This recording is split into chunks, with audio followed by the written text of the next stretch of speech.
বাড়িতে আজকে লাউ চিংড়ি রান্না করা হবে। এজন্য বাজার থেকে একটু লাউ কিনে নিয়ে আসা হয়েছে। আপনারা তো এটাকে চাল কুমড়াও বলেন, আমরা লাউ বলে থাকি। আম্মু লাউটি কেটে নিচ্ছে।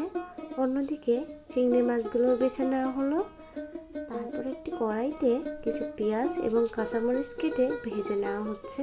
তার মধ্যে হলুদ গুঁড়ো সামান্য, একটু লবণ দিয়ে মাছগুলো দিয়ে দিলাম। তারপরে আস্তে আস্তে মাছগুলো তেলের উপরে ভেজে নেব, এক পাশ করে। দেখুন কিভাবে ভেজে নিচ্ছি। ছোট ছোট চিংড়ি মাছগুলো আমার তো অনেক ভালো লাগে। আপনাদের ভালো লাগে বন্ধুরা? তাহলে একটু কমেন্টের মাধ্যমে জানাবেন। মাছগুলো কষানো হয়ে গেলে কেটে রাখা লাউয়ের পিসগুলো দিয়ে দেব। দিয়ে সুন্দর করে নাড়াচাড়া করে এপাশ থেকে ওপাশে মিশিয়ে নেব। কিছুক্ষণ ঢাকনা দিয়ে ঢেকে রান্না করে নেব। এরপরে আমার রান্নাটা কমপ্লিট হয়ে গেল। দেখুন বন্ধুরা কত সুন্দর।